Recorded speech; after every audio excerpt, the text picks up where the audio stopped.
You are now tuned into the SoCHiology podcast. SoCHiology is a lifestyle brand that analyzes Chicago culture and connected topics abroad, yesterday, today, and tomorrow. Candyman, Candyman, Candyman. Or you can just stop playing with people's names. This episode of SoCHiology, we're going to talk about the cult classic Candyman, released in 1992. If you didn't know what the Cabrini Green housing projects on Chicago's near North Side was before 92, you definitely knew what they were after 92. We're going to go into that. We're going to talk about the new version, the direct sequel that just came out almost 30 years later, the interpretations of the film, and more. Now, without further ado, Candyman. All right, so Q, J Dub, let me know what y'all think. What did y'all think about the new Candyman, the 2021 version? I'll start off. I loved it. Every minute of it. It was good. It kind of how they brought in the new Candyman, and then as you're watching, even at the very beginning, they talked about the original one with Helen. That was her name, right? The white lady. Right. And how her story, but it was all, they had it wrong. They made her to be the bad guy when she really wasn't. Then, of course, later you find out that, I cannot remember the lead character's name. What was his name? Anthony. There you go. Anthony was the baby. Like, that blew my mind. Mm-hmm. When he went to see his mom and you saw who his mom was, me and my wife looked at each other like, no shit. Mm. Yeah. So, and I love that aspect because it then yes, it's a true sequel at that point. Mm-hmm. And you can tell it's different from the original because of who made it. The original Candyman was made by white folks. This one by Black people. And you can see the difference in how things are done in both. Yeah. What you got to say to that, Q? I definitely enjoyed the movie too. I'm usually not a fan of horror movies, but I did this one for the culture. But I actually enjoyed it, like from the opening, how they, I don't know if we're doing spoilers on here, but No, we doing spoilers. Like, we doing spoilers. From the opening, how they kind of inverted the opening titles. I thought something was wrong with the projector. Oh, me too. But like how they kind of put you in that mind frame, and also just looking at the little pieces, like JD said, the Candyman title. So usually when they do a sequel, it's like Candyman 2, or they give it like some other subtitle, like a Candyman Return to Chicago or something like that. The Legend of Candyman would have been perfect if it was called that to me. Right. But in this one, they stuck with the name Candyman, and it's not until the end you really realize why they didn't change the title, because there have been multiple Candyman. So in the original, we just saw one, but in this one, it kind of, with those shadow puppets, went through the history of with the end credits, right? Yeah. So it's kind of like they're all different iterations of the same character, like variants of Candyman. Mm-hmm. Shout out all to the MCU. Variants. Yep. But all of the variants had the same thing. Y'all talk about the opening credits. I definitely noticed that, like the inverted, opening the credits. Mirror image. When it started, I'm like, is something wrong with the projector? Or is it backwards? And that was a nice touch. Yeah, because watching the previews, because we went to the movies to see it, and watching the previews, everything was fine. Then the actual movie comes on, it's backwards, and you're like, y'all need to fix this. You thought somebody messed up in the damn projector room. Like, who somebody getting fired today? But with the opening credits, like, so I told y'all before we started recording, I actually had to refresh my memory on the first one, because it had been some years since I saw it. You know what I'm saying? I caught it on TV the day before I went to go see it. It was on TV. I caught it. Yeah, I watched it on Netflix like a week or so ago. So anyway, basically, I think I like the opening credits for the original one a little better. I'm gonna tell you why. Because when I was in school, I took a film music class, and in that class, it talked about obviously the power of film music and how it adds to the drama. And like when you look at that, basically that aerial view of the expressway in Chicago, and you just got these words popping up, and that music is playing, it still gives me chills to this day. You know what I'm saying? Like it still gives me chills to this day. So as a film fanatic, I kind of prefer, even though we're not comparing anything right here, but I just like the opening credits for the first one still kind of gives me chills. Whereas the second one was a nice gimmick and set the tone to remind you who the fuck Candyman is. Mm-hmm. You know, I like that. I like that. So like y'all mentioned how it was multiple Candymans. So with the in the 2021 version, I'll start with you, Q. Mm-hmm. The urban legend that Bert, the laundryman guy, was telling people about the guy that was coming out the walls with the candy and all of that. I'm curious, and I'm gonna start with you. Like I said, I'm curious. Like, was that happening during the timeline of the original Candyman? Or was that before the original Candyman? I'm talking about like in the timeline of the story, not necessarily the movie. You get what I'm saying? Yeah. Well, it happened after the. Matter of fact, the original took place in the 80s. Okay. I believe so. I gotta double check the facts. movie was in 92, but well, yeah. So this happened before. Okay. So he was actually I believe that scene that you're talking about took place in the 70s. Okay, so like, that was way back. Okay. Yeah. So like he was a little bit eccentric, like going through. I think the only reason he started going through walls is because he was giving kids candy and then razors start popping up in them. So then people blamed him. So he kind of went in the walls to hide, but he still wanted to give kids candy.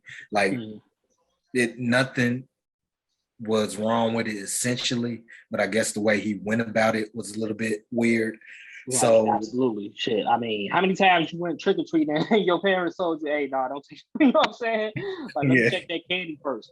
Like, I feel like it came from that shit. Right, and like that's another thing that kind of connected the movie to Black culture, because in Black horror movies, especially if it's directed by a Black director, it's different things that kind of get brought up, like what you just said. Don't take candy from no strangers and stuff. One thing I did appreciate about the movie overall is that no Black people, well, besides 2 kids in the past, but in the entire movie, no Black people were harmed. No, I take that back. One guy, but he was wrong to begin with. But no Black people were dumb enough to say he was tripping. Yeah, he was tripping. He was tripping. Yeah. It was like look. Yeah. I felt so much joy. I might sound terrible saying this, but because they was, look, man, them white girls was pissing me off in that high school, man.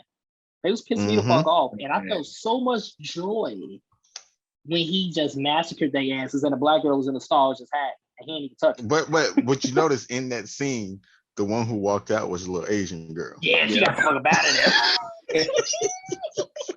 She said, "Fuck all that. I love y'all want to play with people's names? Go ahead and play with somebody." Yeah, but that's what I was saying earlier about the difference in the two movies, because in the original Candyman, it was mostly Black people that were getting killed. In this one, it was mostly white folks. Yeah, like I said, you can tell the difference in who was behind the movie, because ain't no Black people gonna be crazy enough, even though it's a fictional movie. We are not going to do it. I don't care. It's a fictional movie. Black people still are not going to say his name in the mirror 5 times in the bathroom. Yeah. No way. Absolutely not.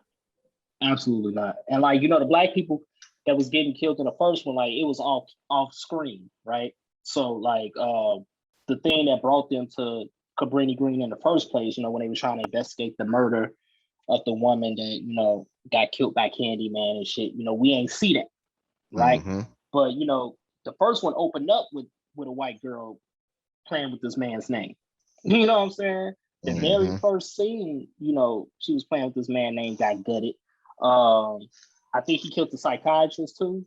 Yeah, he did. So yeah, he was going crazy. And then, you know, to your point about it, like the differences in the filmmakers, you know, creating the movie. I did some research, and I'm sure maybe y'all probably caught wind of this.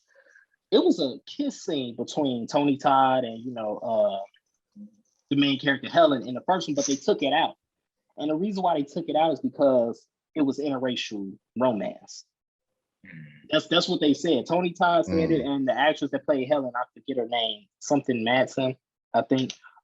They said that the studios took it out because they didn't want to show interracial romance. But it's okay for a black dude to have a mouthful of bees, though.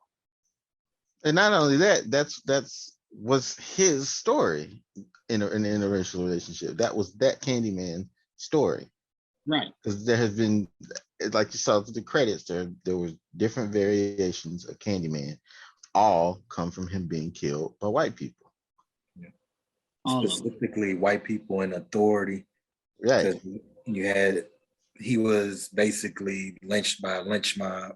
Mm-hmm. The little boy was riding his bike around and got shot by the police. Then you had Sherman who got beat by the police. Then even the most current Candyman was shot by the police. So yeah.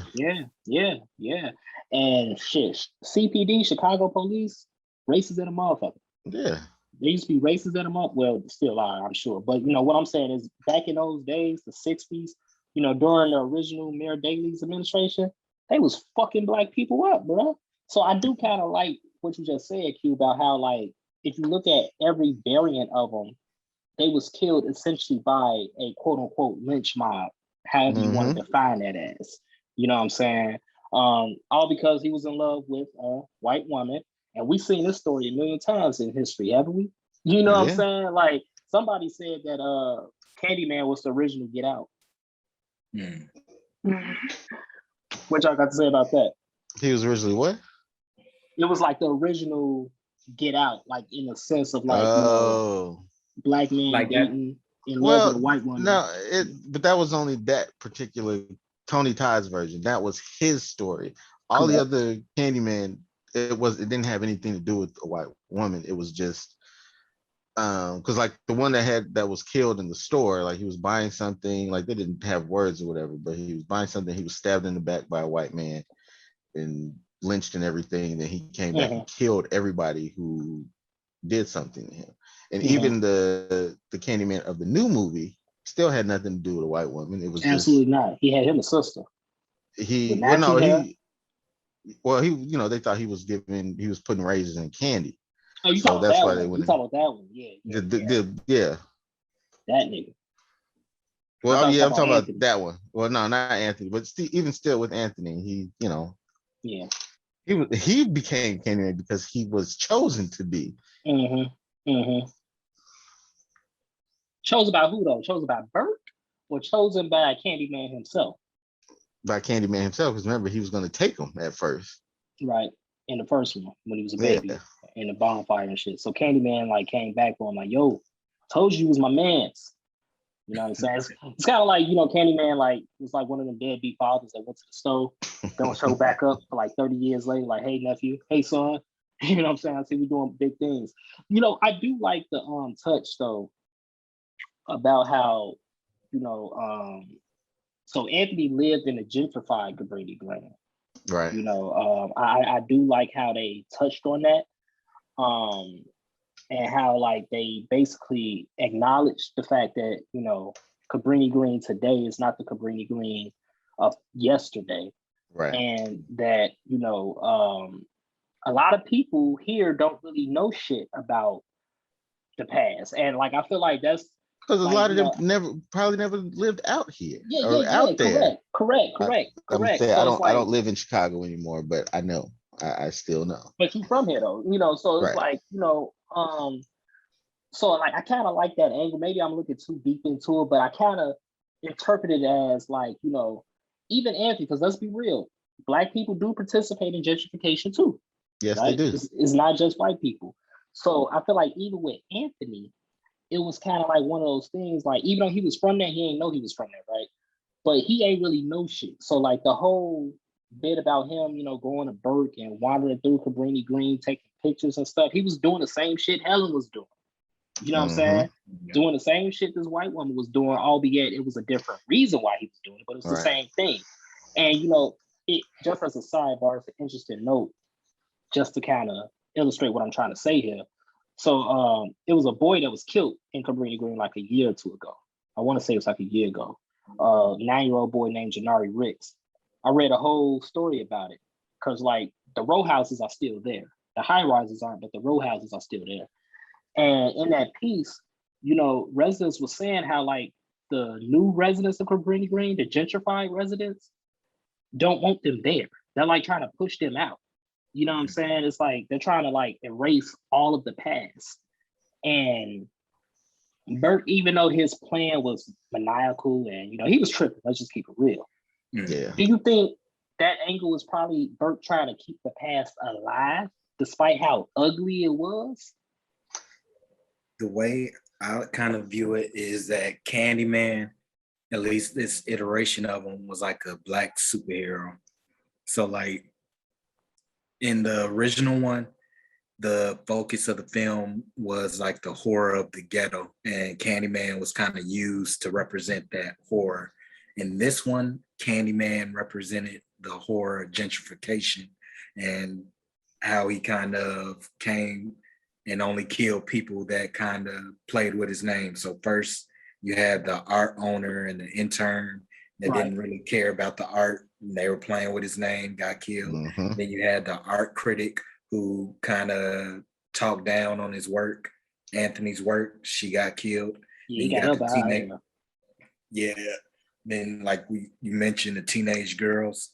And like at the end of the movie, even though his girlfriend said his name, she didn't get killed.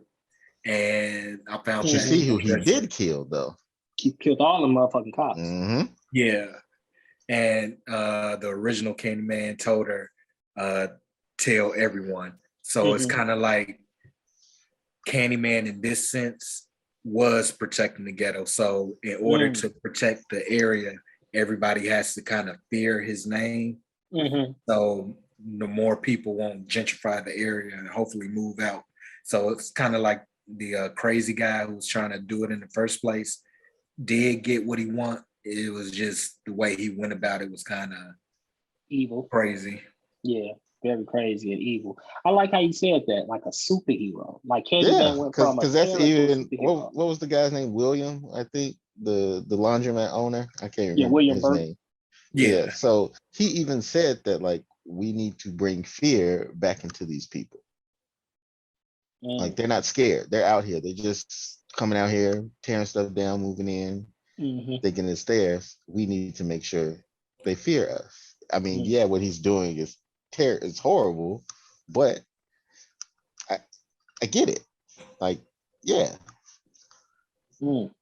That's deep. I like that. Because like clearly gentrification don't fear nothing. You know what I'm saying? It's just like, we see this land, we see this real estate, we don't care about your livelihood, get the hell out.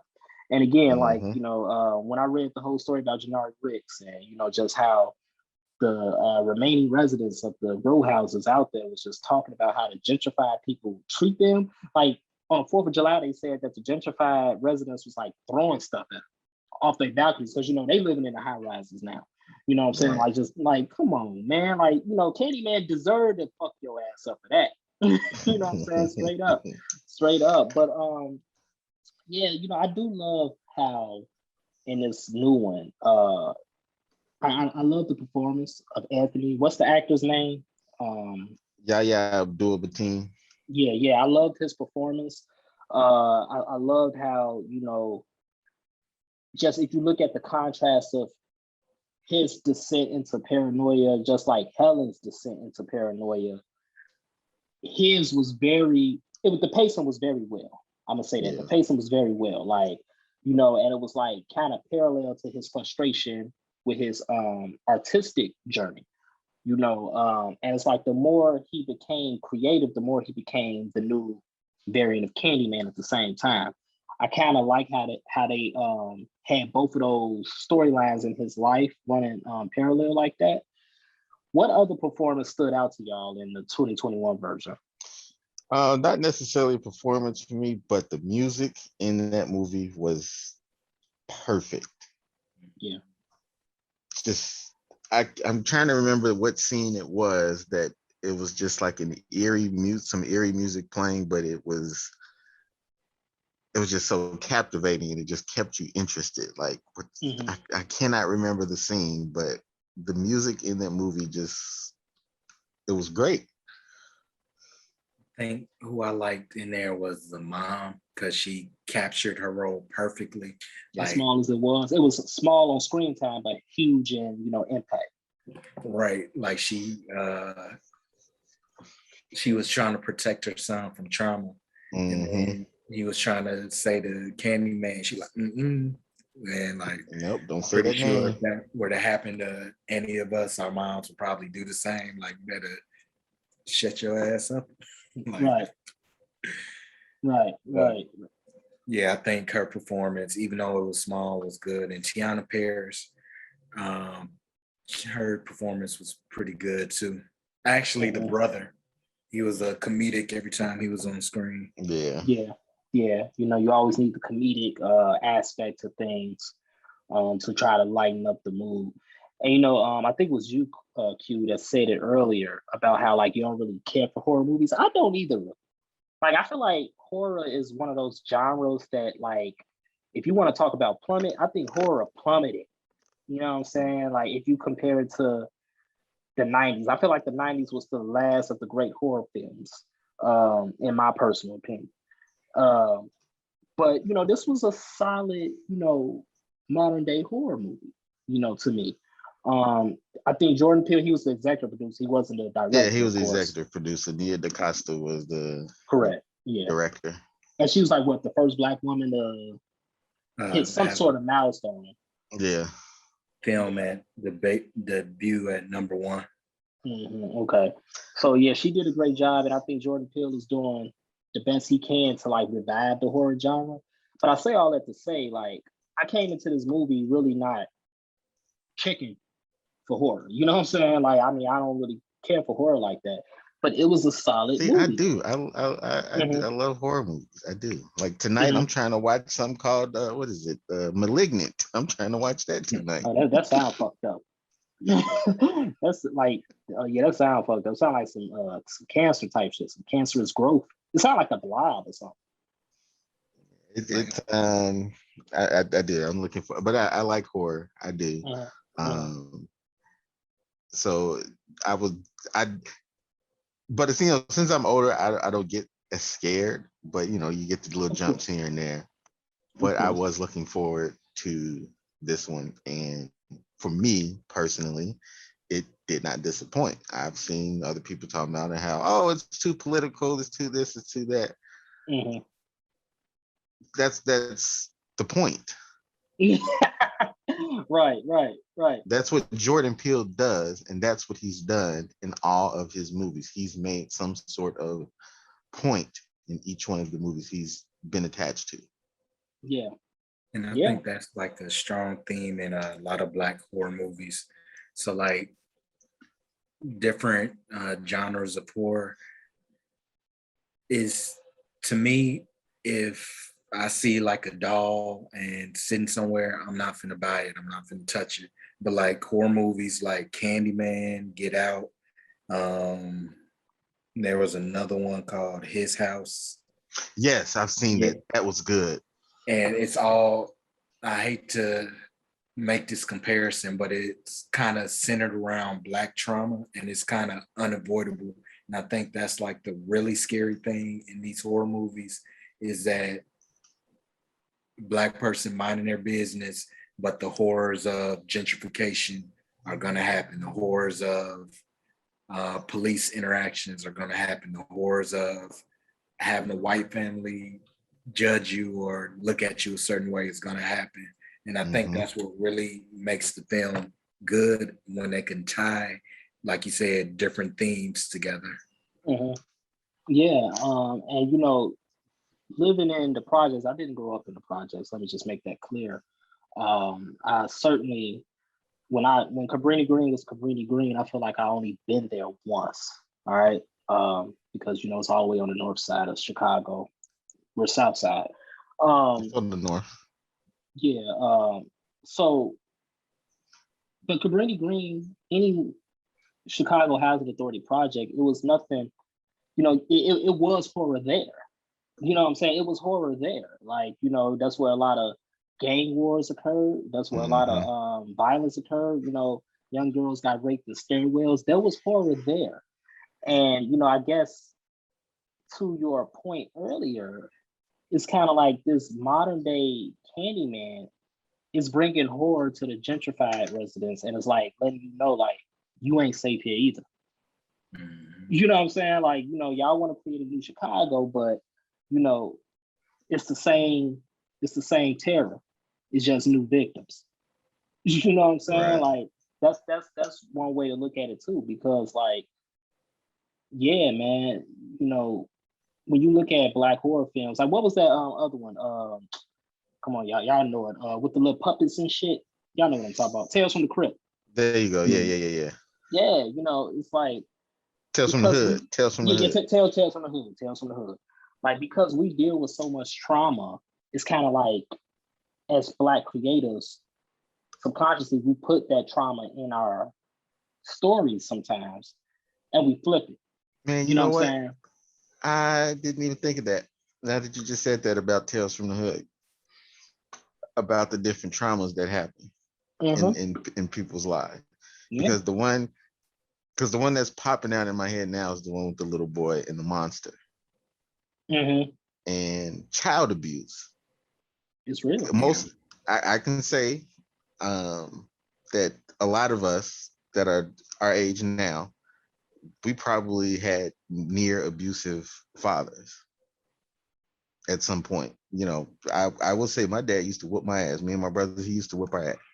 And it was kind of borderline abusive.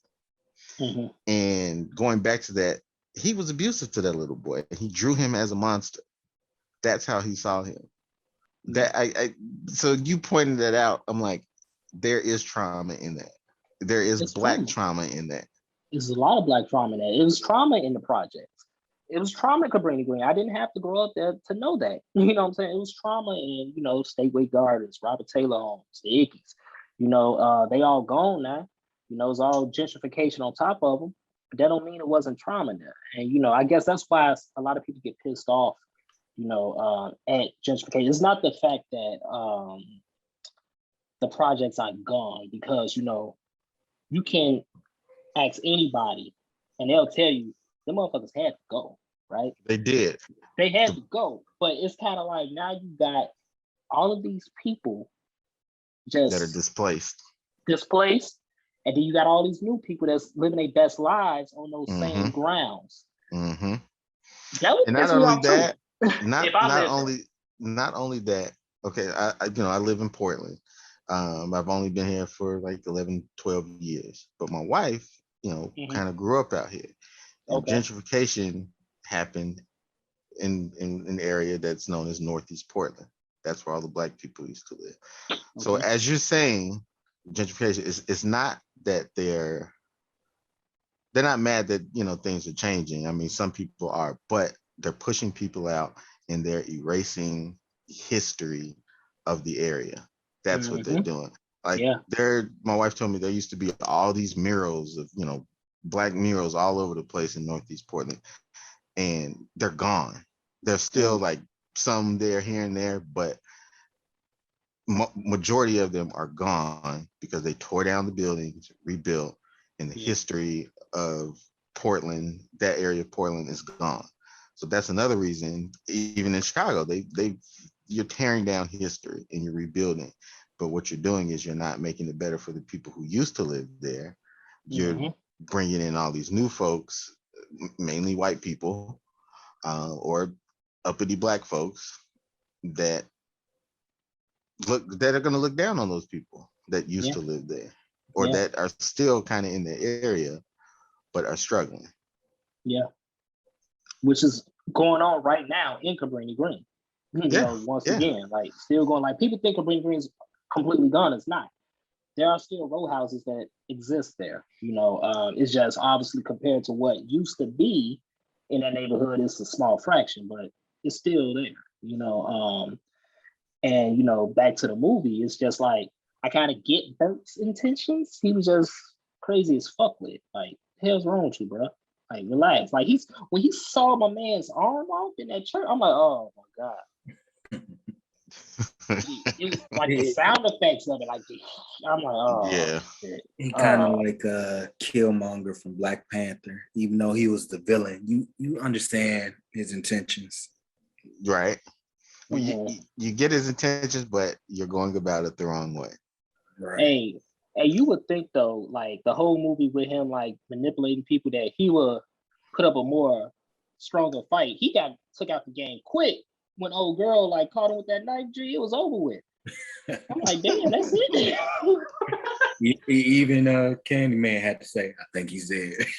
Yeah. Like, she went full like fucking Scream on this man. Like, you know how Scream in the Scream movies, they used to be stabbing motherfuckers many times. That's basically what she was doing to homie. She was just going crazy on his ass. I'm like, shit. Like, okay, I mean, I feel you. Shit, let it out. You know what I'm saying? Let it out. So, quick question. Like, the original Candyman, we talking about Tony Todd now. That damn coat he was wearing, like, that shit looked warm as hell. Like I just feel like, he can survive any Chicago winter. He got that from Burlington. Andriana furs. You know what I'm saying? That's where the fur came, and the coat came from Burlington. He just stitched it all together with his damn hook. But that damn coat looked warm as fuck. Like, yeah, it looks comfortable. Is that comfortable? It looked comfortable. Hey, I had did some research. They used to they had a hypnosis on set to hypnotize Virginia Madsen. I had to look her name up. I knew her last name was Madsen. The woman that played Helen, they used to hypnotize her whenever they talked about Candyman. That's some wild shit. Mm. And like, she actually passed out on set once from that. I'm like, y'all was wilding, dude. Like, you can't have a white woman kiss a black man. You got real bees on set. Real bees. I read that like a year or so ago that they used real bees, but they were young, so the stingers weren't very hard or anything. Oh, so it was baby bees. Yeah, it was pretty much. And so he would still get stung, but it wouldn't hurt as much as a fully grown bee. Right. But they used real bees for that. That's wild as hell. I'm not y'all putting real bees in y'all mouths? No. No. Now that part I don't know if he put the actual bees in his mouth, but like when they were swarming, he had like a mouth guard in there, so like to protect the inside of his mouth. But like, yeah, I don't know. I ain't doing it, bro. I'm not doing it. So that's that. But it was good to see Tony Todd actually make a small cameo at the end, and they de-aged him and whatnot to make him look young. Right. But it was I didn't expect that. I didn't know they were going to do that. But yeah, it was good to see him in that. Yeah, it was a nice touch. So I got two final questions for y'all. The first question is, if you could say anything in the mirror 5 times to make it go away, what would you say? Dead. Dead. Racism. Bad food. It's a whole bunch of stuff, but definitely racism. I'll probably say Harold's coleslaw. Break my computer. Get out. Harold's coleslaw. Get that shit up out of here. But racism, dead, absolutely. Student loans, I ain't never paying y'all, so I might as well go ahead and say that 5 times. Get that shit up out the paint. And then, my last question. I'll start with you, J-Dub. Mm-hmm. You say you're a grown man now. You don't get scared no more. Are you gonna say Candyman 5 times in the mirror? Still would never do that. I would still never do Rosemary or Bloody Mary. None of that. Anybody whose name I gotta say in the mirror, I ain't doing none of that. I know it's fictional. I don't care. I'm not doing it. Definitely not on that. I'm not even. The question that I had in the movie was, what if they did it, modernized it, and instead of saying it in the mirror, they said it on their phone, like do selfie mode? Would he still arrive then? I think he would, because every time he came, it was a reflection. So you didn't see him; you would only see him in some kind of reflection, which. And how they did it, especially the two curators at the beginning of the art guy and the girl, how they did that was just, it was amazing. That's interesting. That's an interesting take. So selfie mode, portrait mode, you say Candyman 5 times, he photobomb you, then he behead you. Because I'm surprised they haven't done a Candyman challenge yet on TikTok, because this. Yeah, right. They done gentrified I everything. thought that was coming. They gentrified the crate challenge. Now they're gonna gentrify they're gonna try to start some Candyman shit on TikTok. That's wild. That's wild as hell. But you think Candyman got more bees than Beyonce do in the Beehive? I think he's somewhere up there with Beyonce and the Wu-Tang Clan. Gee, I feel like Wu-Tang got killer bees. Yeah, they got the killer bees, G. But I feel like, Candyman ain't fucking with the Beehive, G. Like the Beehive would get Candyman the fuck up out of here, though. He say something wrong about Beyonce. Yeah, he gone. We ain't gonna hear from him no more. Yeah, you say Beyonce one time, nigga, like you're done. There ain't gotta be no mirror, ain't gotta be no stuff. Just tweet Beyonce anything and you done. Out of here. Yeah, shout out to Nia DaCosta. She did an excellent job. And me being a Marvel fan, she is directing the next Captain Marvel movie, which also what's her name? Tiana Parrish. Tiana, she's going to be in it as well. Because if you watch WandaVision, she was she was in that, and she's going to be in that as well. So they're going to be working together again, and I hope she makes history. I hope she makes history again, same way she did with Candyman. I hope so, man. Because it's a lot of hype for the next Captain Marvel, especially after we really basically just got a little sample, super small sample of what she can do in WandaVision. Right. Yeah. So I was actually disappointed about that. I wanted more. I needed more. But it's cool. It's cool. So Captain Marvel 2. I'll be waiting. Thanks for the info, because I did not know she was directing. And yeah, it's gonna be lit, man. It's gonna be lit. Just like Loki 2, Ant-Man and the Wasp, Quantumania, all that shit. MCU, all that. But yeah, I did enjoy the movie. I gave it a 10 out of 10. It was just from beginning to end. Like I said, the music. And for me, music, I don't really care for music most of the time, but in that particular movie, it just set the tone. And I was just, it pulled me in every time. And that's how film music should do, especially in the horror genre. The horror genre, the thriller genre, music is a huge component of it. And when it hits hard, it hits hard, So you gave it 10 out of 10. For this episode, we're going to do hooks. So you gave it 10 hooks out of 10 hooks. I gave it 10 hooks out of 10 hooks. 10 hooks out of 10 hooks. What about you, Q? I will give it a 9 out of 10, only because it left me wanting more with the shadow puppets. Like, I want to know their history. So the Candyman cinematic universe. Okay. So, and you think it's gonna be another one? Because the way they left it off, as long as there's, I think it'll be hard to top. It was kind of ambiguous, So, yeah. I mean, I'm cool if they leave it at that. I am too, because I think it'll be hard to top if they try to do another one. I think so too.